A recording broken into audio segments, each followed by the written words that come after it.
दोस्तों हम अपने चैनल पे जस्टिस सीरीज तो चला ही रहे हैं, लेकिन वैसी वीडियोस को लिखने में वक्त लगता है। तभी तो हम यहाँ महीने में सिर्फ 2 वीडियोस ही ला पाते हैं और कंसिस्टेंसी मेंटेन नहीं हो पा रही। इसलिए आई हैव प्लान्ड कि जस्टिस वीडियोस महीने में अपनी पेस पे आती रहेंगी, लेकिन हम यहाँ मूवी एक्सप्लेनेशंस भी लेकर आएंगे ताकि चैनल पे कंसिस्टेंसी बरकरार रहे। अब कैसी मूवीज एक्सप्लेन होगी? वेल, हॉरर और एनिमे को छोड़ के बाकी सब इधर लपेट लेंगे, क्योंकि हॉरर और एनिमे के लिए अलग अलग डेडिकेटेड चैनल्स ऑलरेडी है, हॉन्टिंग ट्यूब एंड लोगिनियन। सो यस, आज की वीडियो एक्सप्लेनेशन सीरीज की पहली वीडियो है जहां हम मिकी 17 मूवी की कहानी को जानने वाले हैं। ये 2025 में आई एक science fiction black comedy film है जिसे बॉन्ग जून-हो डायरेक्ट किए हैं, और ये फिल्म 2022 में आई मिकी 7 नामक नॉवेल पे आधारित है। तो वीडियो में हम फिल्म की कहानी को जानते हुए फिल्म के थीम्स को भी एक्सप्लोर करेंगे। So now with that said, let's roll the intro.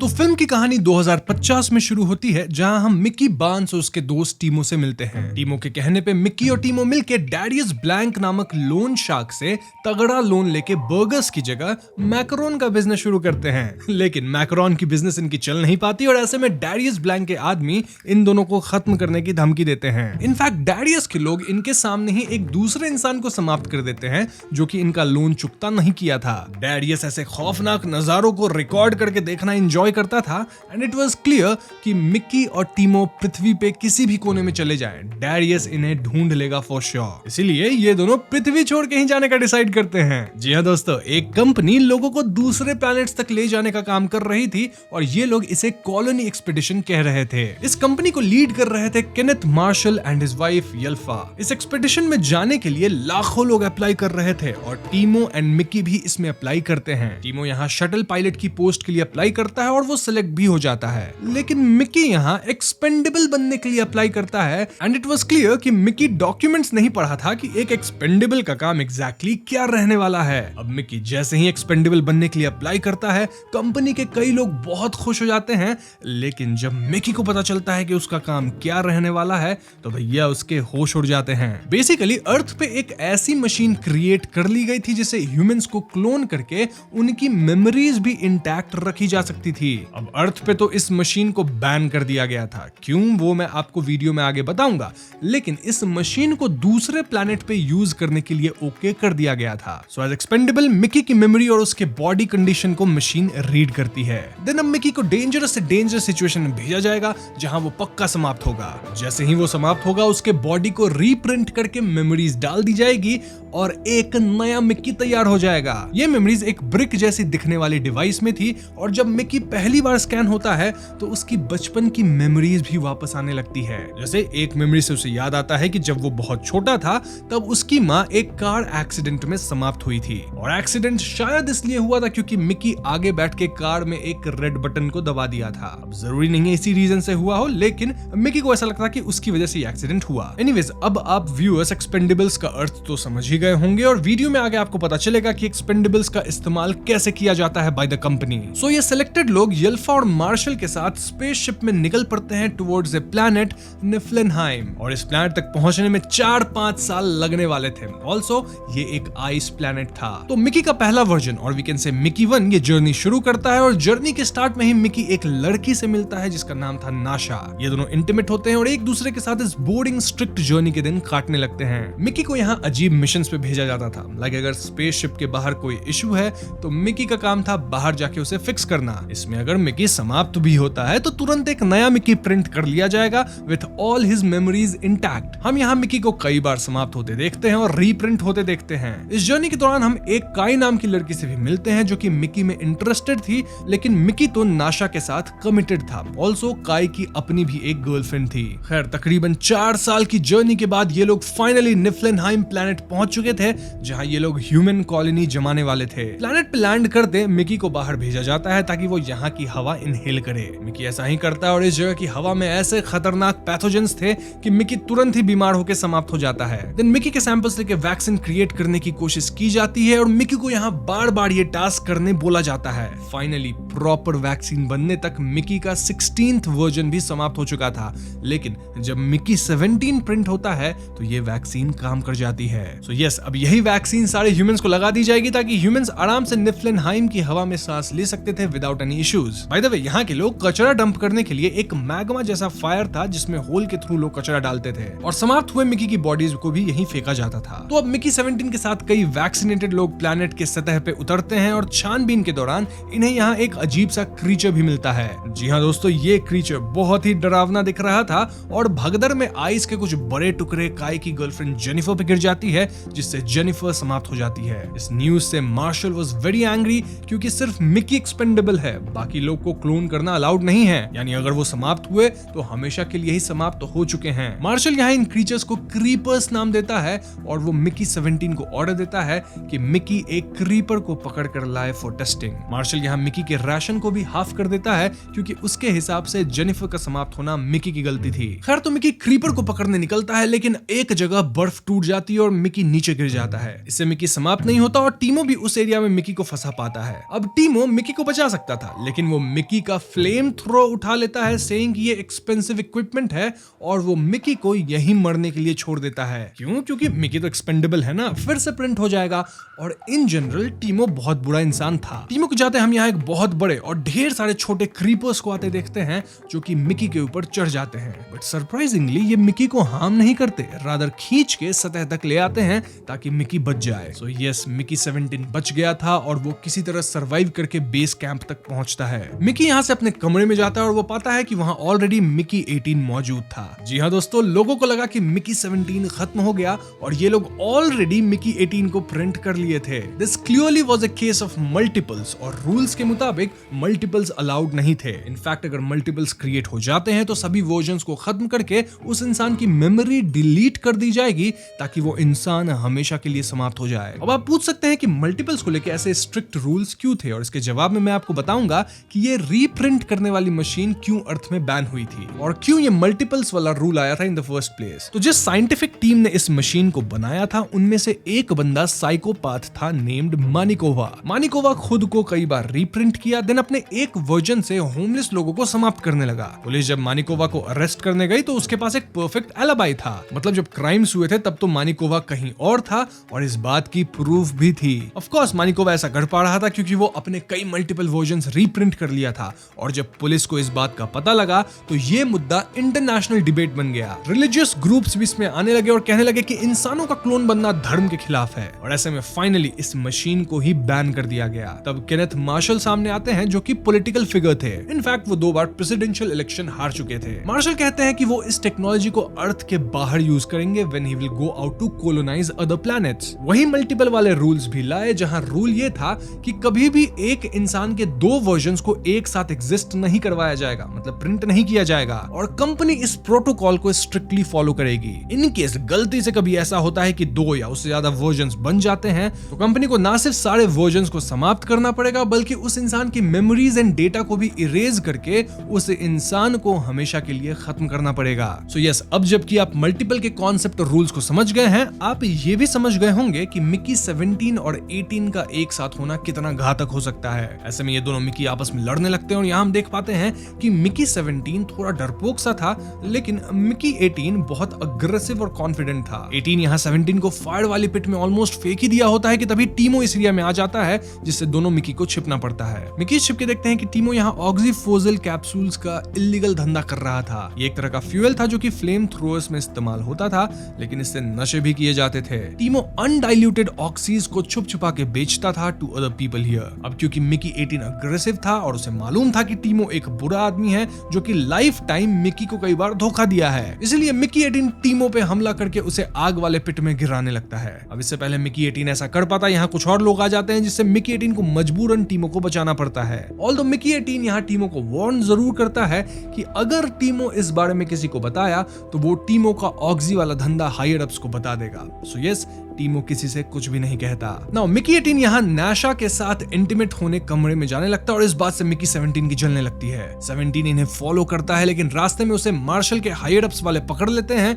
क्योंकि मिकी इस बार जीता था employee of the month award. जी हाँ, मार्शल हर महीने एक इंसान के साथ लैविश डिनर करते थे और जो कि होता था एम्प्लॉय ऑफ द मंथ। देखो, सीन ऐसा है कि इस शिप पे राशंस की बहुत ज्यादा कमी थी, काफी लिमिटेड थे राशंस, लेकिन अगर आप एम्प्लॉय ऑफ द मंथ बनते हो तो एक बार आप मार्शल के साथ डिनर पर जाओगे थे जिस डिनर में आपका जितना मन चाहे उतना खाना खा लो। सो यस, जहां मिकी 18 नाशा के साथ इंटीमेट हो रहा था, वहीं मिकी 17 मार्शल और येल्फा के साथ डिनर करने जाता है। यहाँ काई भी इनवाइटेड थी और मार्शल की बातों से हम समझ पाते हैं कि वो काई को प्रेग्नेंट होने की बात कह रहे थे। क्यों? ताकि इस प्लेनेट पे ह्यूमन रेस आगे बढ़ सके। मार्शल की बातों से हम ये भी समझ पाते हैं कि वो बहुत ज्यादा रेसिस्ट इंसान है, मतलब व्हाइट रेस को ही आगे बढ़ाना चाहता है and he is associated to church as well. वहीं मिकी 17 की बात की जाए तो वो फटाफट मीट खाया जा रहा था, लेकिन एकदम से उसे बॉडी में बहुत ज्यादा दर्द होने लगता है। इस पॉइंट पे हम समझ पाते हैं कि ये लोग मिकी 17 को एक्सपेरिमेंटल मीट खिला रहे थे जिससे उसके शरीर में रिएक्शन हुआ। इस रिएक्शन को रोकने के लिए मार्शल के साइंटिस्ट वाली टीम उसे पेन किलर्स भी देते हैं,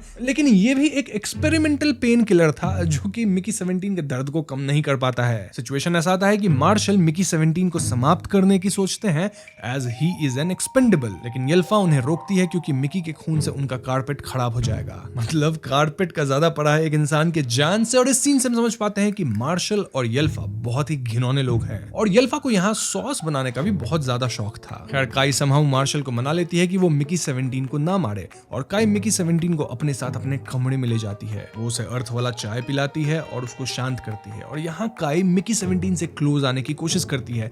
इनफैक्ट उसे किस भी करना चाहती है, लेकिन मिकी 17 ऐसा नहीं करता। वो भागते हुए अपने कमरे में जाता है जहां वो मिकी 18 और नाशा को साथ पाता है और दोनों ऑक्सी लेके थोड़े नशे में थे। नाशा यहाँ दो मिकीज को देख के एकदम आश्चर्य में थी और यहाँ वो दोनों के साथ इंटीमेट होने लग जाती है। नाशा की बातों से हम समझ पाते हैं कि भले हर मिकी एकदम आइडेंटिकल है in terms of looks and memories और एक ही तरह से ये लोग सोचते हैं, लेकिन हर मिकी की पर्सनालिटी थोड़ी सी अलग होती है। तभी काई यहाँ आ जाती है और वो दो मिकीज को देख लेती है। जी हाँ दोस्तों, काई फॉरेन मल्टीपल्स को रिपोर्ट करने जाती है, लेकिन नाशा उसे रोकती है। काई नाशा से कहती है कि वो एक ही शर्त पे रिपोर्टिंग नहीं करेगी, अगर नाशा उसे इंटीमेट होने के लिए मिकी 17 दे दे और खुद मिकी 18 को रखे। नाशा इसके लिए तैयार नहीं होती, जिससे इन दोनों की बहस बढ़ जाती है। वहीं मिकी 17 18 को बताता है कि कैसे मार्शल उसे मारने वाले थे और क्योंकि 18 गर्म मिजाज का था तो वो मार्शल को ही खत्म करने निकल पड़ता है। मार्शल फिलहाल अपना एक शो कर रहा था जहां वो निफ्लनहाइम के एक बड़े से रॉक को ले आया था और उस पे इस प्लेनेट के फाउंडिंग मेंबर्स के नाम लिखने वाला था। तब इस रॉक के होल से छोटे छोटे क्रीपर्स निकलते हैं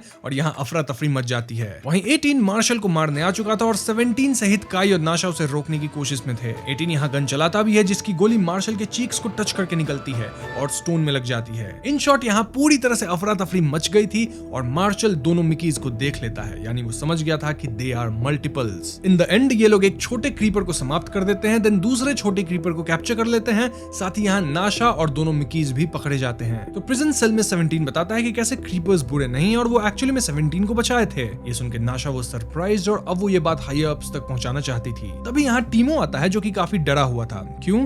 क्योंकि इनके इस स्पेस एक्सपेडिशन में भी लोन शार्क डैरियस ब्लैंक का एक आदमी था जो कि टीमो को धमका रहा था। जी हाँ, धमकी ये थी कि ये आदमी टीमो को समाप्त कर देगा अगर टीमो लोन नहीं चुकाया। यहाँ टीमो को लोन चुकाने का एक मौका दिया जाता है। मौका ये कि अगर टीमो मिकी को काट के समाप्त करके उसकी वीडियो बना के डैरियस को अर्थ पे भेजेगा तो टीमो का लोन माफ कर दिया जाएगा। सो यस, टीमो यहाँ 17 को समाप्त करने की सोचता है, लेकिन 18 टीमो से कहता है कि भाई मुझे मार दो, 17 को छोड़ दो। जैसे ही गार्ड 18 को ओपन करने जाता है, 18 गार्ड पे हमला करता है, देन नाशा कीज लेके आजाद होती है और ये लोग मिलके टीमो पे ही हमला कर देते हैं। तब यहाँ दूसरे गार्ड्स आ जाते हैं, इन सबको गिरफ्तार करके मार्शल के पास ले जाने लगते हैं। वैसे इस सीन से हम एक बात जरूर समझ पाते हैं कि नाशा मिकी से वाकई बहुत ज्यादा प्यार करती है। तो अब तक सीन ये था कि इनके शिप के बाहर लाखों क्रीपर्स जमा हो गए थे, एज इफ वो अपने बंदी बनाए गए क्रीपर को वापस मांग रहे हैं। वहीं मिकी और एक साइंटिस्ट की बात से हम समझ पाते हैं कि क्रीपर्स एक्चुअली बहुत स्मार्ट हैं और ये साइंटिस्ट क्रीपर के लैंग्वेज की ट्रांसलेटर भी बना ली है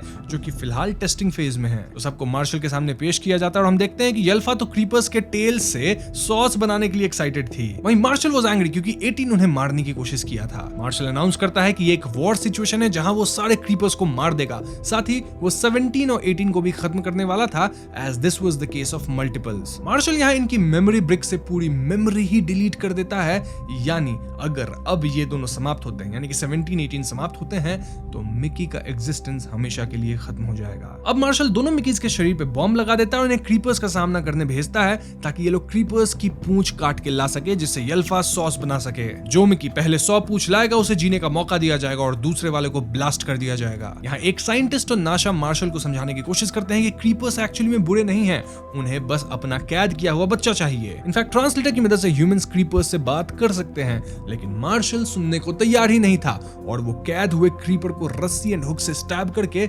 आग वाले पिट में फेंक देता है। ऑल्दो नाशा यहाँ अपने माउथ से रस्सी पकड़ के इस क्रीपर को बचाती है क्योंकि नाशा के हाथ तो बंधे हुए थे। सो यस, नाशा का हाथ बंधा है, वो अपने माउथ से क्रीपर्स को पकड़ के बचाई हुई है ताकि वो आग में ना गिर जाए। देन 17 एंड 18 प्रिमिटिव वेपन्स लेकर क्रीपर्स के बीच जाते हैं with a bomb suit on them. जाने से पहले वो अच्छी वाली साइंटिस्ट मिकी 17 को ट्रांसलेटर देती है ताकि वो क्रीपर्स से बात कर सके। वही मार्शल का प्लान था कि वो आर्कम 3 नामक एक जहरीला गैस एक्सप्लोड कर देगा ताकि सारे क्रीपर्स एक साथ ही समाप्त हो जाए। तो मिकीज यहाँ सबसे बड़े वाले क्रीपर के पास जाते हैं जो कि मामा क्रीपर थी। 17 ट्रांसलेशन डिवाइस का इस्तेमाल करके क्रीपर से बात करता है और मामा क्रीपर कहती है कि जो 2 क्रीपर्स कैप्चर हुए हैं उनका नाम है जोको और लूको। लूको को तो ह्यूमंस खत्म कर दिए, लेकिन अब इन क्रीपर्स को अपना बच्चा जोको चाहिए। इनफैक्ट लूको की मौत के बदले इन्हें ह्यूमंस में से भी एक ह्यूमन को समाप्त करना होगा। अगर ह्यूमंस ऐसा नहीं करते हैं तो ये क्रीपर्स एक साथ ऊपर देख के चिल्लाएंगे जिससे सारे ह्यूमंस की आईज और ब्रेन्स फट जाएगी। मीनवाइल मार्शल कैमरा से देखता है कि मिकीज क्रीपर से बात कर रहे हैं and being the obsessive person he was, वो भी अब क्रीपर से बात करना चाहता था ताकि ये सब वीडियो पे कैप्चर करके मार्शल के ब्रेवरी की गाथा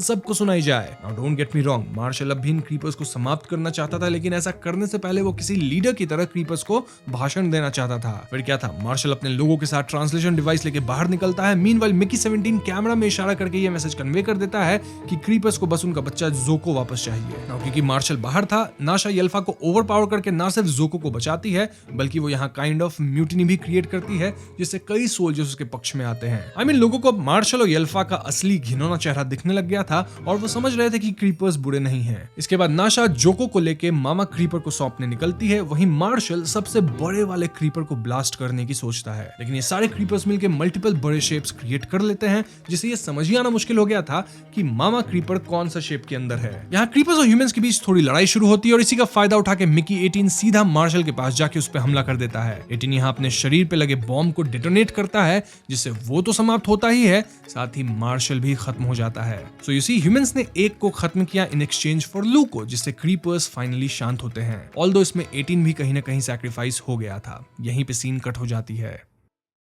अब अगले सीन कुछ समय बाद की थी जहां हम समझ पाते हैं कि यल्फा खुद के साथ गलत कर ली है क्योंकि मार्शल समाप्त हो गया था। देन यहाँ ह्यूमंस के बीच अगेन 2 पक्ष बने असेंबली में, one in favour of working with creepers and one two destroy creepers. इनके बीच कई दिनों तक बहस चली। देन नाशा खुद भी खड़ी हुई इन द इलेक्शन प्रोसेस। नाशा इस इलेक्शन को जीत लिया और वो डिसाइड करी कि ह्यूमन प्रिंटिंग वाली मशीन को डिस्ट्रॉय कर दिया जाएगा, यानी मिकी 17 ही असली एंड ओनली मिकी बचेगा। मिकी ही यहाँ बटन दबाता है जिससे ये मशीन डिस्ट्रॉय होती है। वहीं टीमों की बात की जाए तो लोन शार्क डैरियस ब्लैंक का एक आदमी जो कि इस एक्सपेडिशन पे आया था, वो टीमों पे हमला करता है, लेकिन टीमो उसे ओवरपावर करके फायर होल में गिरा देता है। वैसे इस प्रोसेस में टीमो अपना एक कान लूज कर देता है। नाउ मिकी को अभी मार्शल के रीप्रिंट होने के या यल्फा के नाइट में हंसाते थे, बट रियल में मिकी अब काफी खुश था। फिल्म के एंड में हम क्रीपर्स को ह्यूमंस के साथ काम करते हुए देखते हैं ऑन दिस प्लैनेट। और यहाँ एक इंटरेस्टिंग बात ये रिवील होती है कि क्रीपर्स के चिल्लाने से ह्यूमंस के आईज और ब्रेन्स नहीं फटेंगे। ये क्रीपर्स का एक्चुअली में एक ब्लफ था ताकि ह्यूमंस उनके टर्म्स पे अग्री करे। So you see creepers are really smart. In short दोस्तों, एंड तक सब कुछ ठीक हो चुका था। लाइक एक्सपेंडेबल्स प्रोग्राम बंद हो गया, नाशा अब बोर्ड मेंबर है,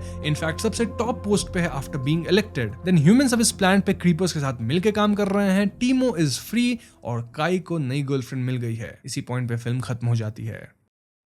तो दोस्तों ये थी मिकी 17 फिल्म की कहानी और यहाँ मैंने आपको सब कुछ क्लियरली एक्सप्लेन कर दिया है, इसलिए अब हम फिल्म के थीम पे थोड़ी बहुत बातें करेंगे। सो मिकी 17 की कहानी एक ब्लैक कॉमेडी है जो डार्क और एब्सर्ड सिचुएशन को ह्यूमर के साथ दिखाती है। ब्लैक कॉमेडी एक जॉनरा है जिसमें सीरियस और डिस्टर्बिंग टॉपिक्स को ह्यूमर के साथ प्रेजेंट किया जाता है, जैसे खत्म होने वाली सिचुएशन, क्राइम या एग्जिस्टेंशियल क्राइसिस। मिकी 17 में हम देखते हैं कि मिकी का रोल एक एक्सपेंडेबल का है जिसमें उसका लाइफ का मकसद सिर्फ अपनी मौत को दोबारा जीना और फिर से क्लोन हो जाना है। ये कॉन्सेप्ट ब्लैक कॉमेडी के लिए परफेक्ट है क्योंकि मिकी का बार बार समाप्त होना और रीप्रिंटिंग काफी एब्सर्ड और डार्क है, लेकिन फिल्म इस सिचुएशन को ह्यूमरसली प्रेजेंट करती है जो थोड़ा बिजार लगता है। मिकी 17 फिल्म का मेन मैसेज है ह्यूमैनिटी और इंडिविजुअलिज्म की कॉम्प्लेक्स जर्नी। मिकी को एक्सपेंडेबल बनाकर कंपनी उसे काफी बार समाप्त करती है, लेकिन हर बार जब उसका क्लोन बनाया जाता है उसकी मेमोरीज इंटैक्ट रहती है। ये फिल्म इस पॉइंट को हाईलाइट करती है कि इंसान की इंडिविजुअल आइडेंटिटी और उसके एक्सपीरियंस कितने इंपॉर्टेंट होते हैं और जब सब इरेज हो जाता है तो इंसान क्या रहता है। फिल्म हमारे मोरल कंपास कैंपस को भी चैलेंज करती है, जैसे ह्यूमन क्लोनिंग और इसके एथिकल इश्यूज। एक और की पॉइंट यह है कि हर मिकी का क्लोन अपनी पर्सनालिटी और चॉइसेस से अलग होता है, जो ये दिखाता है कि हर इंसान अपने एक्सपीरियंस के थ्रू इवॉल्व होता है, चाहे वो सेम फिजिकल बॉडी हो। तभी तो सारे मिकीज के बीच भी थोड़ा बहुत डिफरेंसेस था। मिकी 17 फिल्म ने अपने सोशल और फिलोसॉफिकल थीम्स को एक्सप्लोर करते हुए रिलीजन और रेसिज्म को भी टच किया है, और ये मूवी के प्लॉट में काफी सिग्निफिकेंट भी है। फिल्म में मार्शल का कैरेक्टर एक पॉलिटिकल फिगर है जिसे अपने रिलीजियस बिलीफ्स के साथ दिखाया गया है। वो अपने वर्ल्ड व्यू को अपनी पॉलिसीज और डिसीजंस में रिफ्लेक्ट करता है, जहां वो ह्यूमंस की सर्वाइवल को एक डिवाइन मिशन के रूप में देखता है। मार्शल का एम सिर्फ ह्यूमंस की सर्वाइवल नहीं, बल्कि अपने स्पेसिफिक रेडिकल आइडियाज को भी आगे बढ़ाना है। ये उसके रिलीजियस इन्फ्लुएंस का एक डायरेक्ट रिप्रेजेंटेशन है,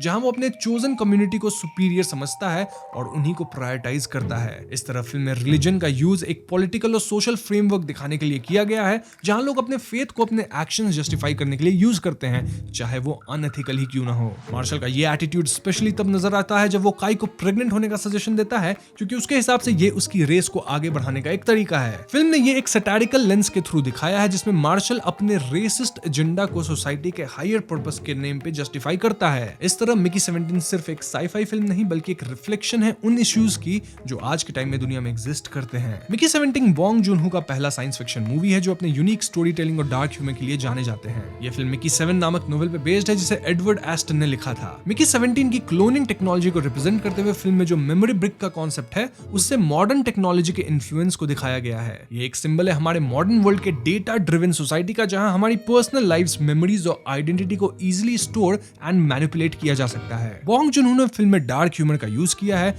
जो उनके प्रीवियस फिल्म्स जैसे पैरासाइट एंड स्नोपियर्सर के थीम से सिमिलर हैं, जिसमें सोशल इश्यूज को एंगेज करते हुए कॉमेडी को एक टूल के रूप में यूज किया गया है। इन शॉर्ट, मिकी 17 एक सैटारिकल कमेंट्री है जो हमारे technologically advanced but ethical challenge society को एक्सप्लोर करती है, जहां इंसान की वैल्यू सिर्फ उसके फिजिकल एग्जिस्टेंस के बेसिस पे नहीं, बल्कि उसकी यूनिक एक्सपीरियंसेस और मेमोरीज के थ्रू होती है। उम्मीद करता हूं अब आपको फिल्म की पूरी हिडन मीनिंग समझ में आ गई होगी, लेकिन अगर अब भी कोई डाउट है तो आप कमेंट्स में पूछ सकते हैं। इनफैक्ट अगर मैंने कुछ मिस किया है तो उसे भी कमेंट में लिख दीजिएगा। वीडियो पसंद आए उसे लाइक और शेयर करें, साथ ही चैनल पे नए तो हमें सब्सक्राइब भी कीजिएगा, क्योंकि इस चैनल पे हम ऐसे ही इंटरेस्टिंग फिल्मों की एक्सप्लेनेशंस लाते रहेंगे। I'll see you guys in the next one. Peace out.